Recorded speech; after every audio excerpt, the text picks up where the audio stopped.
Hey everyone, it's Xant. So I've seen a lot of questions popping around regarding the builder's training and marks, so I decided I would actually just make a video talking about those in general.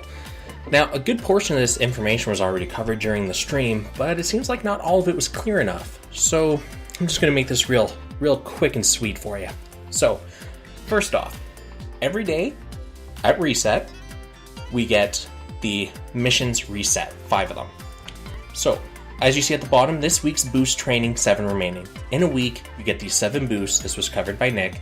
They double the amount of points you can get. So, I'll do a training here really quickly, and I'm just going to do a quick fill out because I just want to show you and explain a little bit more about this aspect of it. Let's see. Speed support type outfighter. We'll just make this real quick. Set you to outfighter. Okay, so first off, if you look at the bottom of the screen, speed, it's been ticked off because our machine is of speed type. Support type, that's been checked off because word tags have been met. We have 6 support type word tags. And outfighter has been checked because our job license. So far I've seen the structure of these. Furthest left here, this is your attribute.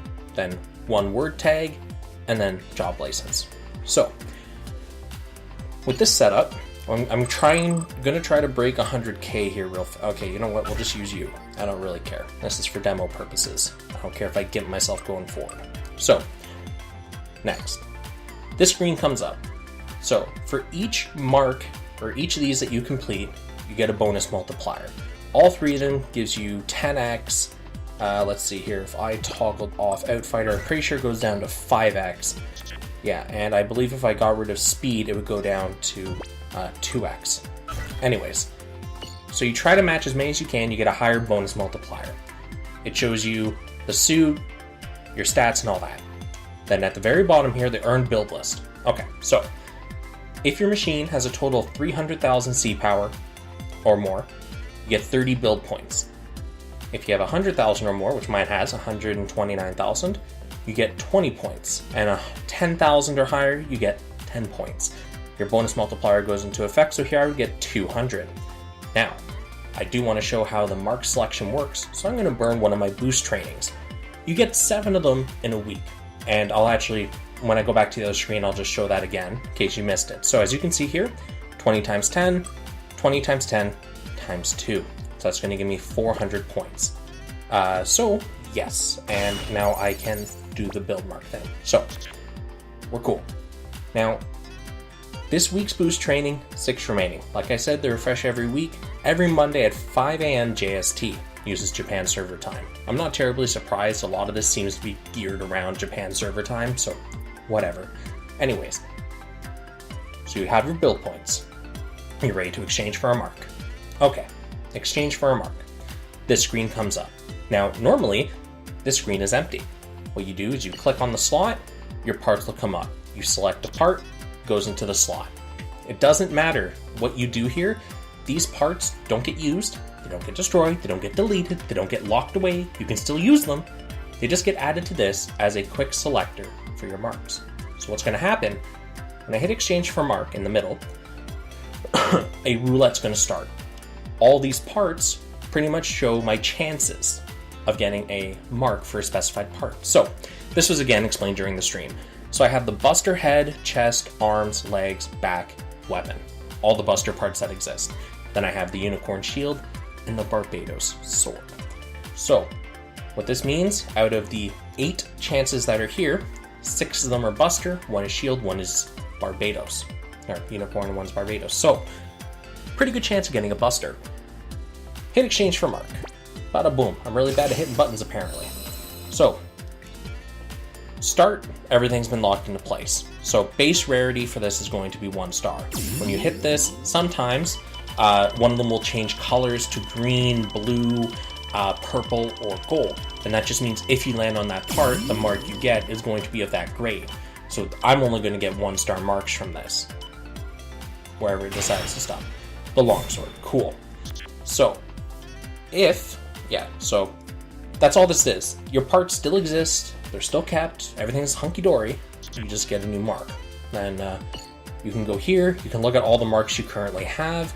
If you wanted, you can convert them back to builder points, which again, that was shown in the stream. Shows you how many points you're going to get for converting. The higher tier the mark, the more you're going to get back. Anyways, so if I go to, I don't know, let's slot that on my Barbados sword. Might as well. Longsword Barbados. Set mark. So this gives you another tutorial on how it all works, in case you were confused on it. I'm going to skip it, I know how it all works. So it shows you all the stats you have, all the available marks. You pick a mark, it goes into the slot that you have selected at the time, and it shows you the new stats. Now, the way that this works, when you slot a mark, it is permanently locked into that position on that weapon. You cannot remove it, but you can overwrite it.